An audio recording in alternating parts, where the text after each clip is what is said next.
Welcome back to the Vinyl Record Mission. Stay tuned for the most epic record trade ever seen on YouTube.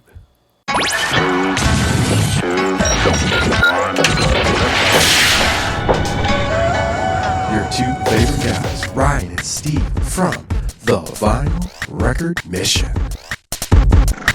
Steve and Ryan here from the Vinyl Record Mission, and yes, I'm wearing my Devo Energy Dome here, and if you notice, it's signed by Jerry Casale of Devo, who tells us to whip it. Yeah, Whip it real good. You must whip it. Yeah, so this is going to be our bowl for the raffle today, and that's what we're here to do. We're here to announce the winner, as well as announce what record I traded Ryan for: the iconic Milkcow Blues Boogie, Elvis Presley 45 on Sun Records, OG with the push marks from 1954 with, what is it? Scotty and Bill, baby. This is it right here. This is the one that we traded. It's a beautiful condition. I mean, excellent condition. Definitely one of the top conditions I've ever seen of this record. So we'll get to that later and let you know what we traded. But now we just want to let you guys know who won the raffle, which was for $100. And Ryan's gonna put our contestants in the bin there. You got them in there? All right, cool. All right, so this is it right here. Let's see what Ryan pulls out of there. Go ahead, Ryan. Good luck, everybody, all our big contestants. What do you got? I'm going to show the camera. Yeah, put it up in front of the camera. Let's see who it is. Go closer. That is Moniemuse. Yay! All right, Moni, you just won $100. Congratulations. Thanks for participating. And there was no right or wrong answers in the contest. So we had some other participants who did participate. We got some good answers. We'll leave links to all these channels in the description. JT over at JT's Record Room, we want to thank him for participating as well. First, before we go into that, Moni's guess was 13th Floor Elevator, the iconic Psych record. She felt that I would have that in my collection and be willing to trade that for that record, the Milkcow Blues Boogie. I don't have that record, by the way. I wish I did, especially an OG. Me too. Yeah, right? Neither one of us have that.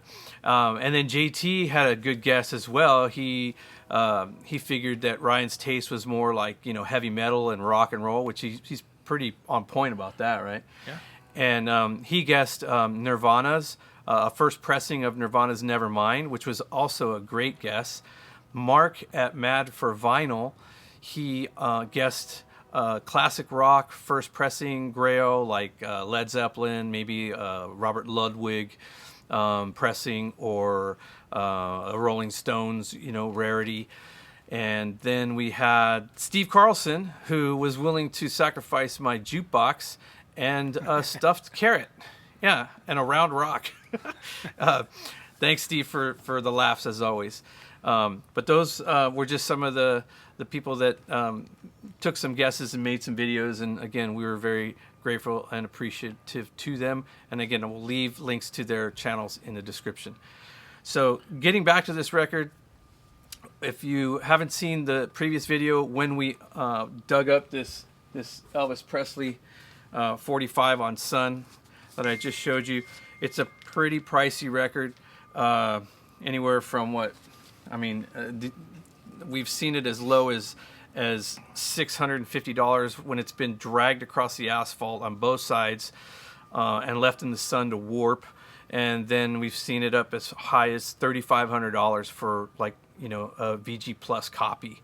And this is definitely VG Plus or better. And the reason that I wanted it is mainly because I am an Elvis fan, but not to the point that I'm a completist. But I am a completist when it comes to music history. And what I have here in my hands is the first issue of Milkcow Blues Boogie, which is by Kokomo Arnold on Decca. And this record is in stunning condition. And this is the song that Elvis covered on that Sun 45. He added the word boogie to it because he felt that the song lacked some boogie. So he turned it into an amazing rockabilly tune that just kicks ass. Listen to it on YouTube if you can. It'll blow your mind. I couldn't afford the record at the time. You know, Ryan wasn't sure if he wanted to sell it on eBay and cash in on it or what.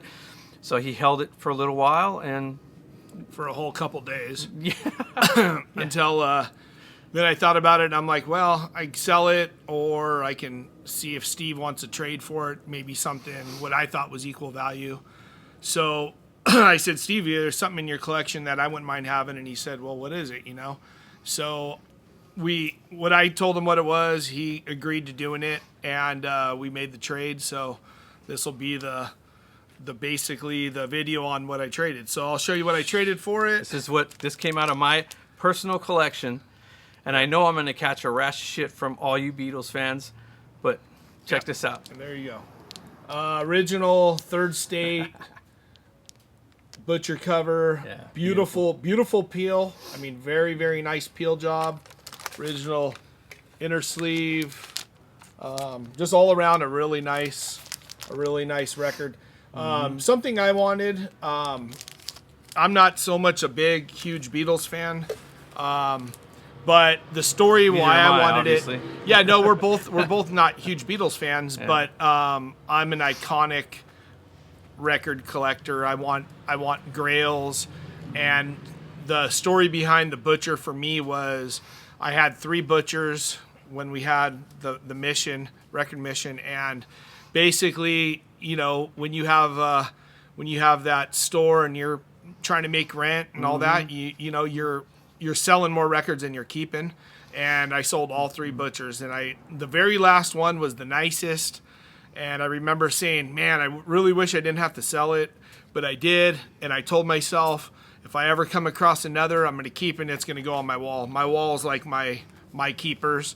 I got 50 of my favorite records on the wall at my house, and I had a reissue on the wall until I found the real one. So when I pulled the Milkcow Boogie, Steve said he wanted it, and I said, well, you know what, you want to do a trade? I mean, we're both really into them for not a lot.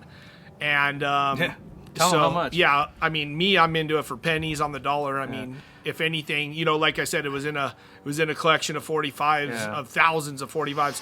Steve picked his up at a Goodwill bookstore for $1.50. Right. Yeah, so $1.50. So it just kind of made sense that he got something he wanted and I got something I wanted. I always told myself if I come across it and I can afford it, I'll pick one up so it can go on the wall. So that's my story. Had 3 of them, sold them all.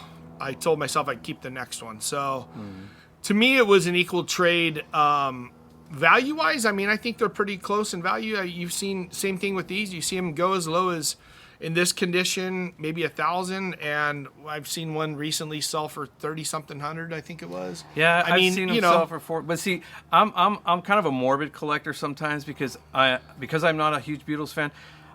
Full disclosure, I was actually waiting for Paul McCartney to croak and then put it on eBay because I've seen it before. I saw it with Michael Jackson. I saw it with David Bowie. When people die, even famous artists and painters, their work skyrockets. And even if it's temporary, if you ride that wave, you're going to make money. And I know there's people out there that say, oh, there's this philosophy or this saying in the vinyl community that it's not about the money, it's about the music. Well, I got news for you, man. Have you seen the price of concert tickets lately? Yeah, $600 to go to a concert, $1,000 to go to a concert. Have you bought a reissue from Chad Chasm, UHQR? People are spending a lot of money on records. So records are about money. Music is about money. If if there was no money involved, there would be none of these artists. That's just the sad truth, is that it starts with money, and we all have to make a living. But, that's not the only reason that we do it. We're passionate about music. We're passionate about the artists that we love. And maybe we're not huge Beatles fans. I am definitely not a huge Beatles fan. So I had this in my collection. I was glad to have it. It was just bragging rights. But I would much rather have that Elvis Presley 45. And you know why? Here's why. Because one of the greatest of all time, John Lennon, quote John Lennon here, if there hadn't been an Elvis, there wouldn't have been the Beatles. So there you go. For me, having the two together side by side, the original by Kokomo Arnold, and then the most amazing cover ever of that song by the King, Elvis Presley, to me, that's worth its weight in gold. And it's worth sacrificing another iconic record to someone who I'm very, very happy to give it to, or to trade it with. Ryan's like my brother. So, and the good news is I can go to his house and look at it if I want to. Yeah. Plus, this one has dead babies on it. Yeah. So he gets a little scared about that. My wife is a pediatric nurse, so it's kind of hard on her eyes, and so I really can't even display it because to her it's disgusting. I'm gonna put it out at Halloween. So anyway, that was the trade. You want to hold yours up, Steve, one more time? Yeah, man. Let's do it. Think it worked out for both of us. Heck yeah. There you see the Elvis, it. Probably one of the most iconic Elvis 45. iconic record trades ever on eBay. Yeah, mine's better, dude. Mine's better. So, right on. Well, thanks for joining us on this is like, how everybody does baby reveals now? Oh, yeah. This was a vinyl record reveal. Yeah, until the next one, right? Reveal. Until we find another cool trade. Yeah, definitely. This one was cool. Thanks for joining us again on another episode of the Vinyl Record Mission. Until next time, take care. See you later.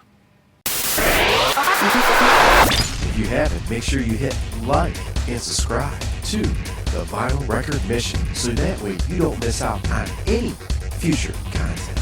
More videos coming your way.